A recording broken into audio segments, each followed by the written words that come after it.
ಬೆಳಗಾವಿಯ ಸುವರ್ಣಸೌಧದಲ್ಲಿ ಇವತ್ತು 8ನೇ ದಿನದ ಅಧಿವೇಶನ ನಡೆಯಲಿದೆ. ಅಧಿವೇಶನದಲ್ಲಿ ಇಂದು ಸಿಎಂ ಸಿದ್ದರಾಮಯ್ಯ ಉತ್ತರ ಕರ್ನಾಟಕಕ್ಕೆ ಬಂಪರ್ ಕೊಡುಗೆ ನೀಡೋಕೆ ಮುಂದಾಗಿದ್ದಾರೆ. 5 ದಿನಗಳ ಕಾಲ ನಡೆದ ವಿಧಾನಸಭೆಯಲ್ಲಿ ಉತ್ತರ ಕರ್ನಾಟಕ ಭಾಗದ ಸಮಸ್ಯೆಗಳು, ಆಗಬೇಕಿರುವ ಅಭಿವೃದ್ಧಿ ಕಾರ್ಯಗಳ ಬಗ್ಗೆ ಬೆಳಕು ಚೆಲ್ಲಿದ್ದು, ಅದಕ್ಕೆ ಇವತ್ತು ಉಭಯ ಸದನಗಳಲ್ಲಿ ಸಿಎಂ ಸಿದ್ದರಾಮಯ್ಯ ಉತ್ತರ ನೀಡಲಿದ್ದಾರೆ. ಸದಸ್ಯರ ಬೇಡಿಕೆ ಹಾಗೂ ಉತ್ತರ ಕರ್ನಾಟಕ ಭಾಗದ ಜನರು ನಿರೀಕ್ಷೆ ಮಾಡಿದಂತೆ 4 ರಿಂದ 5 ಸಾವಿರ ಕೋಟಿಯ ಅಭಿವೃದ್ಧಿ ಕಾರ್ಯಕ್ರಮಗಳ ಬಗ್ಗೆ ಘೋಷಣೆ ಮಾಡುವ ಸಾಧ್ಯತೆ ಇದೆ. ಮಹಾತ್ಮ ಗಾಂಧಿ ನರೇಗಾ ಯೋಜನೆ ಹೆಸರನ್ನ ಜಿ ರಾವ್ಜಿ ಅಂತ ಬದಲಾವಣೆ ಮಾಡಿರುವ ಕೇಂದ್ರ ಸರ್ಕಾರದ ನಡೆ ವಿರುದ್ಧ ಕಾಂಗ್ರೆಸ್ ಕಿಡಿಕಾರಿದೆ. ಇವತ್ತು ರಾಜ್ಯಾದ್ಯಂತ ಬೃಹತ್ ಪ್ರತಿಭಟನೆಗೆ ಮುಂದಾಗಿದೆ. ಇವತ್ತು ಬೆಳಗಾವಿಯ ಸುವರ್ಣಸೌಧದ ಗಾಂಧಿ ಪ್ರತಿಮೆ ಎದುರು ಬೆಳಗ್ಗೆ 9:30ಕ್ಕೆ CM Siddaramaiah, DCM DK Shivakumar ಸೇರಿದಂತೆ ಸಚಿವರು, ಶಾಸಕರುಗಳು ಪ್ರತಿಭಟನೆಯನ್ನ ನಡೆಸಲಿದ್ದು, ಸದನದ ಒಳಗೂ ಹೋರಾಟದ ಮೂಲಕ ಬಿಜೆಪಿಗೆ ಬಿಸಿ ಮುಟ್ಟಿಸೋಕೆ ಕಾರ್ಯತಂತ್ರ ರೂಪಿಸಿದ್ದಾರೆ. ಬಿಜೆಪಿ ದ್ವೇಷದ ರಾಜಕಾರಣ ಮಾಡುತ್ತಿದೆ ಅಂತ ಕೇಂದ್ರ ಸರ್ಕಾರದ ವಿರುದ್ಧ ಕಿಡಿಕಾರಿದ್ರು. ಇನ್ನು ಕೇಂದ್ರ ಸರ್ಕಾರದ ವಿರುದ್ಧ ಬಿಕೆ ಹರಿಪ್ರಸಾದ್ ವಾಗ್ದಾಳಿ ನಡೆಸಿದ್ದಾರೆ. 11 ವರ್ಷಗಳಲ್ಲಿ ಮೋದಿ ಸರ್ಕಾರ ಬಡವರಿಗೆ ಒಂದು ಯೋಜನೆ ಕೊಟ್ಟಿಲ್ಲ. ಯುಪಿಎ ಸರ್ಕಾರ ಬಡವರಿಗಾಗಿ ಮನ್ರೇಗಾ ಯೋಜನೆ ಜಾರಿ ಮಾಡಿತ್ತು. ಮನ್ರೇಗಾದಿಂದ ಜನಸಾಮಾನ್ಯರಿಗೆ ಕೂಲಿ ಸಿಗ್ತಾ ಇತ್ತು. ಈಗ ಸಂಪೂರ್ಣವಾಗಿ ಕಾರ್ಯಕ್ರಮವನ್ನೇ ಮುಗಿಸೋಕೆ ಹೊರಟಿದ್ದಾರೆ ಅಂತ ಕಿಡಿಕಾರಿದ್ರು. ಸಚಿವೆ ಲಕ್ಷ್ಮೀ ಹೆಬ್ಬಾಳ್ಕರ್ಗೆ ಗೃಹಲಕ್ಷ್ಮಿ ಹಣದ ಕಂಟಕ ಎದುರಾದಂತಿದೆ. ಬೆಳಗಾವಿಯ ಅಧಿವೇಶನದಲ್ಲಿ ಮತ್ತೊಮ್ಮೆ ಬಿಜೆಪಿ ಕಿಂಗಣಿಗೆ ಲಕ್ಷ್ಮೀ ಹೆಬ್ಬಾಳ್ಕರ್ ಗುರಿಯಾಗಿದ್ದಾರೆ. 2025ರ ಫೆಬ್ರವರಿ ಮಾರ್ಚ್ ತಿಂಗಳ ಹಣದ ಬಗ್ಗೆ ಬಿಜೆಪಿ ಶಾಸಕ ಮಹೇಶ್ ಟಂಡಿನಕಾಯಿ ಪ್ರಶ್ನೆ ಕೇಳಿದ್ರು. ಇದಕ್ಕೆ ಆಗಸ್ಟ್ ವರೆಗೆ ಕೊಡಲಾಗಿದೆ ಅಂತ ಹೆಬ್ಬಾಳ್ಕರ್ ಉತ್ತರ ಕೊಟ್ಟರು. ಆದರೆ ನಮಗೆ ಸ್ಪಷ್ಟ ಮಾಹಿತಿ ಬೇಕು ಅಂತ ನಿನ್ನೆ ಮತ್ತೆ ಸದನದಲ್ಲಿ ಸಚಿವೆ ಲಕ್ಷ್ಮೀ ಹೆಬ್ಬಾಳ್ಕರ್ರಿಂದ ಉತ್ತರ ಬಯಸಿದ್ರು.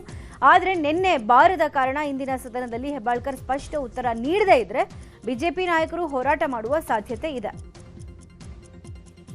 ಇನ್ನು ಈ ಬಗ್ಗೆ ಎಕ್ಸ್ನಲ್ಲಿ ಪೋಸ್ಟ್ ಹಾಕಿ ಬಿಜೆಪಿ ಸಚಿವೆ ಲಕ್ಷ್ಮೀ ಹೆಬ್ಬಾಳ್ಕರ್ ವಿರುದ್ಧ ಸಮರ ಸಾರಿದ್ದಾರೆ. ನಾಡಿನ ಮಹಿಳೆಯರಿಗೆ ಗೃಹಲಕ್ಷ್ಮಿ ಹಣ ನೀಡದೆ ಸರ್ಕಾರ ವಂಚಿಸಿದೆ. ಗೃಹಲಕ್ಷ್ಮಿ ಹಣದ ಕುರಿತು ಸದನಕ್ಕೆ ಮಾಹಿತಿ ನೀಡಬೇಕಾದವರು ಕಾಣೆ ಆಗಿದ್ದಾರೆ ಅಂತ ಬಿಜೆಪಿ ಟೀಕೆ ಮಾಡಿದೆ. ಬೆಳಗಾವಿ ಅಧಿವೇಶನ ಮಧ್ಯೆ ರಾಜ್ಯ ರಾಜಕೀಯ ನಾಯಕರ ಡಿನ್ನರ್ ಮೀಟಿಂಗ್ ಜೋರಾಗಿದೆ. ಸಿಎಂ ಡಿಸಿಎಂ ಆಯಿತು. ಇದೀಗ ಸಚಿವ ಸತೀಶ್ ಜಾರಕಿಹೊಳಿ ಡಿನ್ನರ್ ಮೀಟಿಂಗ್ ಆಯೋಜನೆ ಮಾಡಿದ್ದಾರೆ. ಸಿಎಂ ಸಿದ್ದರಾಮಯ್ಯಗೆ ಸಚಿವ ಸತೀಶ್ ಜಾರಕಿಹೊಳಿ ಆಹ್ವಾನ ಕೊಟ್ಟಿದ್ದು, ನಾಳೆ ಔತಣಕೂಟ ಏರ್ಪಡಿಸಲಾಗಿದೆ. ರಾಜ್ಯದಲ್ಲಿ ನಾಯಕತ್ವ ವಿಚಾರ ಚರ್ಚೆ ಆಗ್ತಾ ಇರುವ ಬೆನ್ನಲ್ಲೇ ಉಭಯ ನಾಯಕರ ಡಿನ್ನರ್ ಮೀಟಿಂಗ್ ತೀವ್ರ ಕುತೂಹಲ ಮೂಡಿಸಿದೆ. ಬೆಳಗಾವಿಯಲ್ಲಿ ದಲಿತ ಉದ್ಯಮಗಳ ಕುಂದುಕೊರತೆ ಬಗ್ಗೆ ಸಭೆ ನಡೆಸಲಾಗಿದೆ. ನಗರದ ಖಾಸಗಿ ಹೋಟೆಲ್ನಲ್ಲಿ ಸಚಿವ ಸತೀಶ್ ಜಾರಕಿಹೊಳಿ ನೇತೃತ್ವದಲ್ಲಿ ಸಭೆ ನಡೆದಿದ್ದು, ದಲಿತ ಉದ್ಯಮಿಗಳ ಸಮಸ್ಯೆ ಪರಿಹಾರದ ಕುರಿತು ಚರ್ಚೆ ಮಾಡಲಾಗಿದೆ. ಪಕ್ಷಾತೀತವಾಗಿ ಸಮುದಾಯದ ಮಂತ್ರಿಗಳು, ಶಾಸಕರು, ದಲಿತ ಉದ್ಯಮಿಗಳು ಭಾಗಿಯಾಗಿದ್ರು. ಹೀಗಾಗಿ ಉದ್ಯಮಿಗಳ ಕುಂದುಕೊರತೆಗಳ ನೆಪದಲ್ಲಿ ಶಕ್ತಿ ಪ್ರದರ್ಶನಕ್ಕೆ ಸತೀಶ್ ಜಾರಕಿಹೊಳಿ ವೇದಿಕೆ ಮಾಡಿಕೊಂಡ್ರಾ ಅನ್ನುವ ಕುತೂಹಲ ಕೆರಳಿಸಿದೆ. ಬೆಳಗಾವಿಯಲ್ಲಿ ನಡೀತಾ ಇರುವ ವಿಧಾನಸಭೆಯ ಕಲಾಪವನ್ನ ಮತ್ತೊಂದು ದಿನ ವಿಸ್ತಾರ ಮಾಡುವ ಸಾಧ್ಯತೆ ಇದೆ. ಡಿಸೆಂಬರ್ 19ನೇ ತಾರೀಕು ಕೊನೆಗೊಳ್ಳಬೇಕಾಗಿದ್ದ ಕಲಾಪವನ್ನ ವಿಸ್ತರಣೆ ಮಾಡಬೇಕು ಅಂತ ಆರ್ ಅಶೋಕ್ ಒತ್ತಾಯ ಮಾಡಿದ್ದಾರೆ. ಹೀಗಾಗಿ ಡಿಸೆಂಬರ್ 20 ಅಂದ್ರೆ ಶನಿವಾರದವರೆಗೂ ವಿಸ್ತರಣೆ ಮಾಡೋ ಸಾಧ್ಯತೆ ಇದೆ. ಬೆಳಗಾವಿಯಲ್ಲಿ ಸುವರ್ಣಸೌಧದ ಬಳಿ ಇವತ್ತು ಸಹ ಸಾಲು ಪ್ರತಿಭಟನೆಗಳು ನಡೀತಾ ಇವೆ. ಇವತ್ತು ವಿವಿಧ ಬೇಡಿಕೆ ಈಡೇರಿಕೆಗೆ ಆಗ್ರಹಿಸಿ ಸುಮಾರು 17 ಸಂಘಟನೆಗಳು ಪ್ರತಿಭಟನೆಯನ್ನು ನಡೆಸಲಿವೆ. ಒಳ ಮೀಸಲಾತಿ ಲೋಪದೋಷ ವಿರೋಧಿಸಿ ಕರ್ನಾಟಕ ರಾಜ್ಯ ಭೋವಿ ವಡ್ಡರ ಸಂಘಟನೆ ಬೃಹತ್ ಪ್ರತಿಭಟನೆ ನಡೆಸ್ತಾ ಇದೆ. ಇನ್ನು ಒಳ ಮೀಸಲಾತಿ ವರ್ಗೀಕರಣ ವಿರೋಧಿಸಿ ಬಂಜಾರ ಸಮುದಾಯದಿಂದ ಪ್ರತಿಭಟನೆ ನಡೆಸಲಾಗುತ್ತಿದೆ. ಚಿತ್ರದುರ್ಗದ ರೇಣುಕಾಸ್ವಾಮಿ ಕೊಲೆ ಪ್ರಕರಣ ಸಂಬಂಧ ಇವತ್ತಿನಿಂದ ಕೋರ್ಟ್ ಸಾಕ್ಷ್ಯ ವಿಚಾರಣೆ ಆರಂಭ ಮಾಡಲಿದೆ. ಇವತ್ತಿನಿಂದ 57ನೇ ಸಿಸಿಎಚ್ ಕೋರ್ಟ್ನಲ್ಲಿ ಟ್ರಯಲ್ ನಡೆಯುತ್ತೆ. ಎಸ್ಪಿಪಿ ಪ್ರಸನ್ನಕುಮಾರ್, ತನಿಖಾಧಿಕಾರಿ ಎಸಿಪಿ ಚಂದನ್ ರೇಣುಕಾಸ್ವಾಮಿ ಕೊಲೆಯಾಗಿದ್ದ ಶೆಡ್ ಸೇರಿದಂತೆ ಘಟನಾ ಸ್ಥಳಗಳನ್ನು ಪರಿಶೀಲನೆ ನಡೆಸುತ್ತಾರೆ. ರೇಣುಕಾಸ್ವಾಮಿ ಶವ ಎಸೆದಿದ್ದ ಅಪಾರ್ಟ್ಮೆಂಟ್ ಬಳಿಯ ಸ್ಥಳ, ಕೊಲೆ ನಡೆದಿದ್ದ ರಾಜರಾಜೇಶ್ವರಿ ನಗರದ ಪಟ್ಟಣಗೆರೆ ಶೆಡ್ನ ಸ್ಥಳ, ರೇಣುಕಾಸ್ವಾಮಿ ಕೈ ಮುಗಿದು ಬೇಡಿಕೊಂಡಿದ್ದ ಸ್ಥಳ ಪರಿಶೀಲನೆ ನಡೆಸಲಾಗುತ್ತಿದೆ. ಚಿತ್ರದುರ್ಗದ ರೇಣುಕಾಸ್ವಾಮಿ ಕೊಲೆ ಪ್ರಕರಣದ ಟ್ರಯಲ್ ಇವತ್ತಿನಿಂದ ಆರಂಭವಾಗುವ ಹಿನ್ನೆಲೆ ಮಗನ ಸಾವಿನ ಕುರಿತು ರೇಣುಕಾಸ್ವಾಮಿ ಪೋಷಕರು ಕಟಕಟೆಯಲ್ಲಿ ನಿಂತು ಸಾಕ್ಷಿಯನ್ನ ನುಡಿಯಲಿದ್ದಾರೆ. ರೇಣುಕಾಸ್ವಾಮಿ ತಂದೆ ಕಾಶಿನಾಥಯ್ಯ, ಶಿವನಗೌಡರು ಹಾಗೂ ತಾಯಿ ರತ್ನಪ್ರಭಾ ಮಗನ ಕೆಲಸ, ಕುಟುಂಬ, ವರ್ತನೆ ಹಾಗೂ ಕೊಲೆ ಬಗ್ಗೆ ಸಂಪೂರ್ಣ ಮಾಹಿತಿಯನ್ನು ಕೋರ್ಟ್ನಲ್ಲಿ ಬಿಚ್ಚಿಡುತ್ತಾರೆ. 57ನೇ ಸೆಷನ್ಸ್ ಕೋರ್ಟ್ನಲ್ಲಿ ಕೊಲೆ ಪ್ರಕರಣದ ಟ್ರಯಲ್ ನಡೆಯಲಿದ್ದು ನ್ಯಾಯಾಧೀಶ ಐಪಿ ನಾಯಕ್ ಅವರು ಸಾಕ್ಷ್ಯಗಳ ವಿಚಾರಣೆಯನ್ನು ನಡೆಸ್ತಾ ಇದ್ದಾರೆ. ಇವತ್ತು ಇದೇ ವೇಳೆ ಜೈಲಿನಲ್ಲಿರುವ ಕೊಲೆ ಆರೋಪಿಗಳಾದ ದರ್ಶನ್, ಪವಿತ್ರ ಗೌಡ ಸೇರಿದಂತೆ 7 ಮಂದಿ ವಿಡಿಯೋ ಕಾನ್ಫರೆನ್ಸ್ ಮೂಲಕ ವಿಚಾರಣೆಗೆ ಹಾಜರಾಗ್ತಿದ್ದಾರೆ. ಇನ್ನುಳಿದ 10 ಮಂದಿ ಆರೋಪಿಗಳು ಖುದ್ದಾಗೆ ಕೋರ್ಟ್ಗೆ ಹಾಜರಾಗ್ತಿದ್ದಾರೆ. ರಾಜ್ಯದ ವಿವಿಧ ಭಾಗಗಳಲ್ಲಿ 4 ಸರ್ಕಾರಿ ಅಧಿಕಾರಿಗಳಿಗೆ ಸೇರಿದ ಅಕ್ರಮ ಆಸ್ತಿಗಳ ಮೇಲೆ ಕರ್ನಾಟಕ ಲೋಕಾಯುಕ್ತ ಅಧಿಕಾರಿಗಳು ದಾಳಿ ನಡೆಸಿದ್ದು ಆದಾಯಕ್ಕಿಂತ ಹೆಚ್ಚುವರಿಯಾಗಿ ಒಟ್ಟು 18.2 ಕೋಟಿ ರೂಪಾಯಿ ಅಕ್ರಮ ಆಸ್ತಿ ಪತ್ತೆಯಾಗಿದೆ. ವಿಜಯನಗರದ ಡಿಎಚ್ಒ ಶಂಕರ್ ನಾಯ್ಕ್ ಅವರಿಗೆ ಸೇರಿದಂಥ 4 ಸ್ಥಳಗಳಲ್ಲಿ ಶೋಧ ಕಾರ್ಯ ನಡೆಸಿದ್ದು 11 ನಿವೇಶನಗಳು, 5 ವಾಸದ ಮನೆಗಳು ಸೇರಿದಂತೆ ನಗದು ಪತ್ತೆಯಾಗಿದೆ. ಜೊತೆಗೆ ಚಿನ್ನಾಭರಣ, ಬೆಲೆ ಬಾಳುವ ವಾಹನಗಳು, ಗೃಹೋಪಯೋಗಿ ವಸ್ತುಗಳು ಪತ್ತೆಯಾಗಿವೆ. ಇನ್ನು ಧಾರವಾಡದಲ್ಲಿ ಕೃಷಿ ಇಲಾಖೆಯ ವಿಜಿಲೆನ್ಸ್ ಅಧಿಕಾರಿಯಾಗಿರುವ ರಾಜಶೇಖರ್ ಮನೆ ಮೇಲೆ ಲೋಕಾಧಿಕಾರಿಗಳು ದಾಳಿ ನಡೆಸಿದ್ದಾರೆ. ವಿಜಯಪುರದಲ್ಲಿರುವ ರಾಜಶೇಖರ್ ಮನೆ ಮೇಲೆ ದಾಳಿ ಮಾಡಿದ್ದು ಒಟ್ಟು 6 ಭಾಗದಲ್ಲಿ ಕಾರ್ಯಾಚರಣೆ ನಡೆಸಿದ್ದಾರೆ. ದಾಳಿ ವೇಳೆ 3 ಸೈಟ್ಸ್, 3 ಮನೆಗಳು, 6 ಎಕರೆ 30 ಗುಂಟೆ ಜಮೀನು ಹಾಗೂ 80,000 ನಗದು ಸೇರಿದಂತೆ 18 ಲಕ್ಷದ ಆಭರಣ ಹಾಗೂ ಇನ್ನಿತರ ಆಸ್ತಿ ಸೇರಿದಂತೆ ಒಟ್ಟು 6 ಕೋಟಿ 7 ಲಕ್ಷ ಮೌಲ್ಯದ ಅಕ್ರಮ ಆಸ್ತಿ ಪತ್ತೆಯಾಗಿದೆ. ಕೆಜಿಎಫ್ ಸಹ ನಿರ್ದೇಶಕ ಕೀರ್ತನ್ ಗೌಡ ಪುತ್ರ ದಾರುಣ ಸಾವಾಗಿದೆ. ಲಿಫ್ಟ್ನಲ್ಲಿ ಸಿಲುಕಿ ಕೀರ್ತನ್ ಗೌಡ ಪುತ್ರ ವರ್ಷದ ಸೋಹರ್ಷ್ ಸಾವನ್ನಪ್ಪಿದ್ದಾನೆ. ಹೈದರಾಬಾದ್ನಲ್ಲಿ ಸೋಮವಾರ ಘಟನೆ ನಡೆದಿದೆ. ಕೆಜಿಎಫ್ ಸಿನಿಮಾದಲ್ಲಿ ಕೀರ್ತನ್ ಗೌಡ ಕೆಲಸ ಮಾಡಿದ್ರು. ಸದ್ಯ ತೆಲುಗಿನಲ್ಲಿ ಸ್ವತಂತ್ರ ನಿರ್ದೇಶಕರಾಗಿ ಕೀರ್ತನ್ ಗೌಡ ಕೆಲಸ ಮಾಡ್ತಾ ಇದ್ರು. ಕೀರ್ತನ್ ಗೌಡಗೆ ತೆಲುಗು ಚಿತ್ರರಂಗ ಸಾಂತ್ವನ ಹೇಳಿದೆ.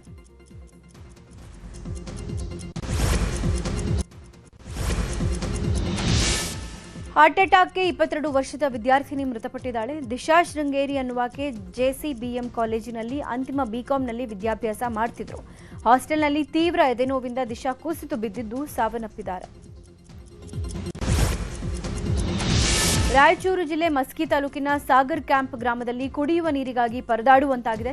ಕಳೆದ 10 ದಿನಗಳಿಂದ ಗ್ರಾಮದಲ್ಲಿ ಕುಡಿಯೋ ನೀರಿಲ್ಲ. ಕೆರೆಯಿಂದ ಗ್ರಾಮದೊಳಗಿರುವ ನಲ್ಲಿಗಳಿಗೆ ನೀರು ಬಿಡುಗಡೆ ಮಾಡಲಾಗ್ತಾ ಇದೆ. ಆದರೆ ಕೆರೆಗೆ ಶೌಚದ ನೀರು ಬಿಟ್ಟ ಹಿನ್ನೆಲೆ ನೀರೆಲ್ಲ ವಾಸನೆ ಬರ್ತಾ ಇದೆ. ಹೀಗಾಗಿ ಕೆರೆ ಸ್ವಚ್ಛಗೊಳಿಸಬೇಕು ಅಂತ ಸಾರ್ವಜನಿಕರು ಆಗ್ರಹಿಸುತ್ತಿದ್ದಾರೆ.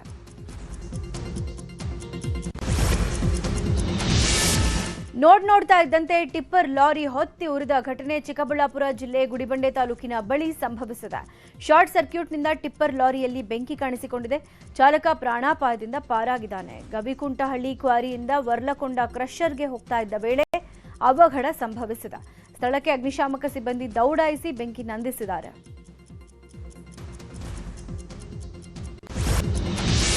ರಾಜ್ಯ ಸರ್ಕಾರ ಗೋಹತ್ಯೆ ನಿಷೇಧ ಕಾನೂನು ದುರ್ಬಲಗೊಳಿಸುವ ಕೆಲಸಕ್ಕೆ ಮುಂದಾಗಿರುವ ಆರೋಪ ಹಿನ್ನೆಲೆ ಪ್ರತಿಭಟನೆ ಹಮ್ಮಿಕೊಳ್ಳಲಾಗಿದೆ. ಇವತ್ತು ವಿಶ್ವ ಹಿಂದೂ ಪರಿಷತ್ ನೇತೃತ್ವದಲ್ಲಿ ಬೆಂಗಳೂರಿನ ಫ್ರೀಡಂ ಪಾರ್ಕ್ನಲ್ಲಿ ಉಗ್ರ ಪ್ರತಿಭಟನೆ ಹಮ್ಮಿಕೊಳ್ಳಲಾಗಿದೆ. ದ್ವೇಷ ಭಾಷಣ ಪ್ರತಿಬಂಧಕ ಕಾನೂನು ತಂದು ವಾಕ್ ಸ್ವಾತಂತ್ರ್ಯ ಕಸಿಯೋಕೆ ಮುಂದಾಗಿದೆ ಅಂತ ಆರೋಪಿಸಿ ಸರ್ಕಾರದ ನಡೆಯನ್ನ ಖಂಡಿಸಿ ಪ್ರತಿಭಟನೆಗೆ ಕರೆಯಲಾಗಿದೆ. ಬೆಂಗಳೂರಲ್ಲಿ ಟ್ರಾಫಿಕ್ ದಂಡ ತಪ್ಪಿಸೋಕೆ ಸವಾರರ ಖತರ್ನಾಕ್ ಪ್ಲಾನ್ ಮಾಡಿದ್ದಾನೆ. ಬ್ಯಾಗ್ನಿಂದ ನಂಬರ್ ಪ್ಲೇಟ್ ಮರೆಮಾಚಿ ಸವಾರ ದಂಡದಿಂದ ತಪ್ಪಿಸಿಕೊಂಡಿದ್ದಾನೆ. ಬೆಂಗಳೂರಿನ ಕೆಆರ್ ಸರ್ಕಲ್ ಬಳಿ ಈ ಘಟನೆ ನಡೆದಿರುವುದು. ಟ್ರಿಪಲ್ ರೇಡ್ ಹಾಗೂ ಹೆಲ್ಮೆಟ್ ಧರಿಸದೆ ಸಂಚಾರ ಮಾಡಿದ್ದು ಸಾಮಾಜಿಕ ಜಾಲತಾಣಗಳಲ್ಲಿ ವಿಡಿಯೋ ವೈರಲ್ ಆಗಿದೆ. ಸುಳ್ಳು ಪ್ರಕರಣ ದಾಖಲಿಸುವುದಾಗಿ ಬೆದರಿಸಿ ಜ್ಯೂಸ್ ಹಾಗೂ ಜೆರಾಕ್ಸ್ ಅಂಗಡಿ ಮಾಲೀಕನಿಂದ ಹಣ ವಸೂಲಿ ವಿಚಾರವಾಗಿ ಕಾಗಲಿಪುರ ಠಾಣೆ ಪಿಎಸ್ಐ ಹರೀಶ್ ಅಮಾನತು ಮಾಡಲಾಗಿದೆ. ಕನಕಪುರ ಮೂಲದ ರಾಜೇಶ್ ಅನ್ನುವವರಿಗೆ ನಕಲಿ ಆಧಾರ್ ಕಾರ್ಡ್ ಮಾಡ್ತಾ ಇದೆಯಾ ಅಂತ ಬೆದರಿಸಿ 1.6 ಲಕ್ಷ ರೂಪಾಯಿ ಹಣವನ್ನು ವಸೂಲಿ ಮಾಡಲಾಗಿತ್ತು. ಅಕ್ಟೋಬರ್ 29ರಂದು ನಡೆದಿದ್ದ ಘಟನೆ ವಿಚಾರವಾಗಿ ಅಮಾನತು ಮಾಡಲಾಗಿದೆ. ಉತ್ತರ ಪ್ರದೇಶದ ಸಿಎಂ ಯೋಗಿ ಆದಿತ್ಯನಾಥ್ ಉಡುಪಿ ಕೃಷ್ಣ ಮಠಕ್ಕೆ ಭೇಟಿ ನೀಡುವ ಸಾಧ್ಯತೆ ಇದೆ. ಡಿಸೆಂಬರ್ 27ರಂದು ಪರ್ಯಾಯ ಪುತ್ತಿಗೆ ಮಠದ ಕೃಷ್ಣ ದೇವರಿಗೆ ಸ್ವರ್ಣಮಯ ಪಾರ್ಥಸಾರಥಿ ರಥ ಸಮರ್ಪಣಾ ಕಾರ್ಯಕ್ರಮ ನಡೆಯಲಿದ್ದು ಭಾಗಿಯಾಗುವ ಸಾಧ್ಯತೆಗಳಿದೆ. ಲಕ್ನೋದ ಸಿಎಂ ಯೋಗಿ ನಿವಾಸಕ್ಕೆ ತೆರಳಿ ಪುತ್ತಿಗೆ ಮಠದ ವತಿಯಿಂದ ಆಮಂತ್ರಣ ನೀಡಲಾಗಿದೆ. ಪ್ರಧಾನಿ ನರೇಂದ್ರ ಮೋದಿ ಕಾರ್ಯಕ್ರಮದ ಕುರಿತು ಯೋಗಿ ಸಂತಸ ವ್ಯಕ್ತಪಡಿಸಿದ್ದು ಕೃಷ್ಣ ಮಠಕ್ಕೆ ಭೇಟಿ ನೀಡುವ ಬಗ್ಗೆ ಭರವಸೆಯನ್ನು ಕೂಡ ವ್ಯಕ್ತಪಡಿಸಿದ್ದಾರೆ. ಕರ್ನಾಟಕ ರಾಜ್ಯ ಕಾನೂನು ವಿಶ್ವವಿದ್ಯಾಲಯದ ವಿವಿಧ ಕಟ್ಟಡಗಳ ಕಾಮಗಾರಿಗಳನ್ನು ಶಂಕುಸ್ಥಾಪನೆ ಇವತ್ತು ನೆರವೇರಲಿದೆ. ಹುಬ್ಬಳ್ಳಿಯ ನವನಗರದಲ್ಲಿರುವ ಕಾನೂನು ವಿವಿ ಆವರಣದಲ್ಲಿ ಕಾರ್ಯಕ್ರಮ ಏರ್ಪಡಿಸಲಾಗಿದೆ. ಕೇಂದ್ರ ಸಚಿವ ಪ್ರಹ್ಲಾದ್ ಜೋಶಿ ಮತ್ತು ಕಾನೂನು ಸಚಿವ ಎಚ್.ಕೆ. ಪಾಟೀಲ್ ಕಾಮಗಾರಿಗಳಿಗೆ ಶಂಕುಸ್ಥಾಪನೆ ನೆರವೇರಿಸಲಿದ್ದಾರೆ. ವಿಧಾನ ಪರಿಷತ್ ಸಭಾಪತಿ ಬಸವರಾಜ ಹೊರಟ್ಟಿ, ಧಾರವಾಡ ಜಿಲ್ಲಾ ಉಸ್ತುವಾರಿ ಸಚಿವ ಸಂತೋಷ್ ಲಾಡ್ ಮತ್ತಿತರರು ಉಪಸ್ಥಿತರಿರಲಿದ್ದಾರೆ. ಫುಟ್ಬಾಲ್ ದಂತಕಥೆ ಲಿಯೋನೆಲ್ ಮೆಸ್ಸಿ ಕಾರ್ಯಕ್ರಮದಲ್ಲಿ ದಾಂಧಲೆ ಮತ್ತು ಅವ್ಯವಸ್ಥೆ ಪ್ರಕರಣ ಕುರಿತಂತೆ ಪಶ್ಚಿಮ ಬಂಗಾಳ ಕ್ರೀಡಾ ಸಚಿವರ ತಲೆದಂಡವಾಗಿದೆ. ಘಟನೆಯ ಹೊಣೆ ಹೊತ್ತು ಅರೂಪ್ ಬಿಸ್ವಾಸ್ ಸಚಿವ ಸ್ಥಾನಕ್ಕೆ ರಾಜೀನಾಮೆ ಕೊಟ್ಟಿದ್ದಾರೆ. ಮುಖ್ಯಮಂತ್ರಿ ಮಮತಾ ಬ್ಯಾನರ್ಜಿ ಪತ್ರ ಬರೆದಿರುವ ಬಿಸ್ವಾಸ್ ತಮ್ಮನ್ನ ಕ್ರೀಡಾ ಇಲಾಖೆಯ ಜವಾಬ್ದಾರಿಯಿಂದ ಬಿಡುಗಡೆ ಮಾಡುವಂತೆ ಮನವಿ ಮಾಡಿದ್ದಾರೆ. ಕೋಲ್ಕತ್ತಾದ ಸಾಲ್ಟ್ ಲೇಕ್ ಕ್ರೀಡಾಂಗಣದಲ್ಲಿ ಫುಟ್ಬಾಲ್ ದಂತಕಥೆ ಲಿಯೋನೆಲ್ ಮೆಸ್ಸಿ ಭಾಗವಹಿಸಿದ ಕಾರ್ಯಕ್ರಮದಲ್ಲಿ ಫ್ಯಾನ್ಸ್ ದಂಧಲೆ ಮಾಡಿದ್ರು. ಇದರಿಂದ ಟಿಎಂಸಿ ನೇತೃತ್ವದ ರಾಜ್ಯ ಸರ್ಕಾರ ತೀವ್ರ ಟೀಕೆಗೆ ಗುರಿಯಾಗಿತ್ತು. ನ್ಯಾಷನಲ್ ಹೆರಾಲ್ಡ್ ಕೇಸ್ನಲ್ಲಿ ಸೋನಿಯಾ ಗಾಂಧಿಗೆ ರಿಲೀಫ್ ಸಿಕ್ಕಿದೆ. ಅಕ್ರಮ ಹಣ ವರ್ಗಾವಣೆ ಪ್ರಕರಣವನ್ನ ವಿಚಾರಣೆ ನಡೆಸೋಕೆ ದೆಹಲಿ ನ್ಯಾಯಾಲಯ ನಿರಾಕರಿಸಿದೆ.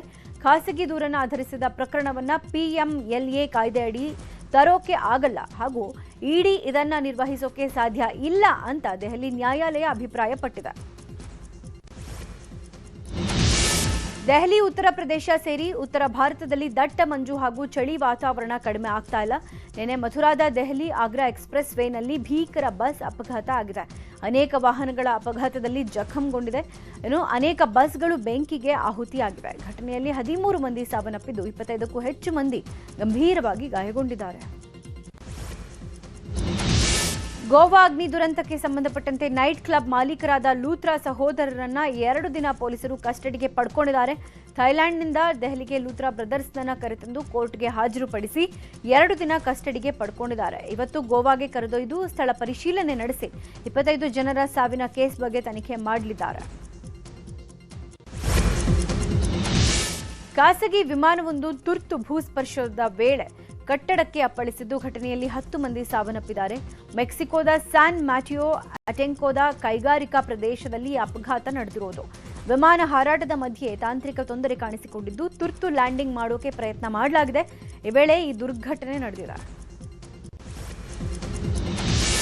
ಭಾರತದ ಮೇಲೆ ಪದೇ ಪದೇ ಸುಂಕ ಪ್ರಹಾರ ಮಾಡ್ತಾ ಇರುವ ಅಮೆರಿಕ ಅಧ್ಯಕ್ಷ ಟ್ರಂಪ್ ಈಗ ಮತ್ತೆ ಭಾರತ ಮತ್ತು ಪ್ರಧಾನಿ ಮೋದಿ ಅವರು ಜಪ ಮಾಡೋಕೆ ಶುರು ಮಾಡಿದ್ದಾರೆ. ಎಕ್ಸ್ನಲ್ಲಿ ಪೋಸ್ಟ್ ಮಾಡಿರುವ ಟ್ರಂಪ್, ಭಾರತದಲ್ಲಿನ ಅಮೆರಿಕ ರಾಯಭಾರ ಕಚೇರಿ ಭಾರತ ವಿಶ್ವದ ಅತ್ಯಂತ ಹಳೆಯ ನಾಗರಿಕತೆಗಳಲ್ಲಿ ಒಂದಾಗಿದೆ. ಇದು ಅದ್ಭುತ ದೇಶ, ನಮಗೆ ಪ್ರಧಾನಿ ಮೋದಿ ಉತ್ತಮ ಸ್ನೇಹಿತ ಅಂತ ಹಾಡಿ ಹೊಗಳಿದ್ದಾರೆ. ಜಾಗತಿಕ football icon Lionel Messi Gujarat ಜಾಮ್ನಗರದಲ್ಲಿರುವ ವಂತಾರಕ್ಕೆ ಭೇಟಿ ಕೊಟ್ಟಿದ್ರು. ಮೆಸ್ಸಿಗೆ ಸಾಂಪ್ರದಾಯಿಕ ಸ್ವಾಗತ ನೀಡಲಾಯಿತು. ಈ ವೇಳೆ ಮೆಸ್ಸಿಗೆ ವಂತಾರ ಸಂಸ್ಥಾಪಕ ಅನಂತ್ ಅಂಬಾನಿ ಮತ್ತು ರಾಧಿಕಾ ಮರ್ಚೆಂಟ್ ದಂಪತಿ ಸ್ವಾಗತ ಕೋರಿದ್ರು. ವಂತಾರದಲ್ಲಿರುವ ಅಂಬೆ ಮಾತಾ, ಗಣೇಶ್, ಹನುಮಾನ್ ಮತ್ತು ಶಿವ ಮಂದಿರದಲ್ಲಿ ಪೂಜೆ ವೇಳೆ ಮೆಸ್ಸಿ ಭಾಗಿಯಾಗಿ ವಿಶೇಷ ಆರತಿ ಸಲ್ಲಿಸಿದ್ದಾರೆ. ಬಳಿಕ ವಂತಾರದಲ್ಲಿನ ಪ್ರಾಣಿಗಳ ವೈವಿಧ್ಯ ಜಗತ್ತನ್ನು ಕಂಡು ಪುಳಕಿತರಾಗಿದ್ದಾರೆ. ಒಂದಿಷ್ಟು ಫೋಟೋ ತೆಗೆಸಿಕೊಂಡು ಸಂತಸ ಕೂಡ ಪಟ್ಟರು. ವಂತಾರದ ಆತಿಥ್ಯಕ್ಕೆ ತುಂಬಾ ಖುಷಿ ಪಟ್ಟಿದ್ದಾರೆ. ಈ ಹಿಂದೆ ಜೂನಿಯರ್ ಟ್ರಂಪ್ ಕೂಡ ವಂತಾರಕ್ಕೆ ಬಂದಿದ್ರು. 2026ರ ಐಪಿಎಲ್ನ ಮಿನಿ ಹರಾಜು ಅಬುಧಾಬಿಯಲ್ಲಿ ನಡೀತಾ ಇದೆ. ಕೆಕೆಆರ್ ತಂಡಕ್ಕೆ ಕ್ಯಾಮರೂನ್ ಗ್ರೀನ್ 25.2 ಕೋಟಿಗೆ ಸೇಲ್ ಆಗಿದ್ದಾರೆ. ಮುಂಬೈ ಇಂಡಿಯನ್ಸ್ಗೆ ಕ್ವಿಂಟನ್ ಡಿ ಕಾಕ್ 1 ಕೋಟಿ ಹರಾಜಾಗಿದ್ದಾರೆ. 7 ಕೋಟಿಗೆ ವೆಂಕಟೇಶ್ ಅಯ್ಯರ್ ಆರ್ಸಿಬಿ ಪಾಲಾಗಿದ್ದಾರೆ.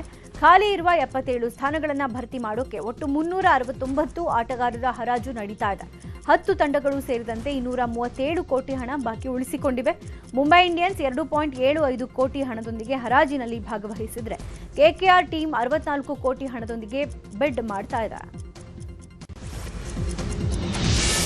ಭಾರತ ಮತ್ತು ದಕ್ಷಿಣ ಆಫ್ರಿಕಾ ವಿರುದ್ಧ 4ನೇ ಟಿ20 ಪಂದ್ಯ ಇವತ್ತು ನಡೆಯಲಿದೆ. ಭಾರತ ರತ್ನ ಅಟಲ್ ಬಿಹಾರಿ ವಾಜಪೇಯಿ ಏಕಾನ ಕ್ರಿಕೆಟ್ ಮೈದಾನ ಲಕ್ನೋದಲ್ಲಿ ಪಂದ್ಯ ನಡೆಯಲಿದೆ.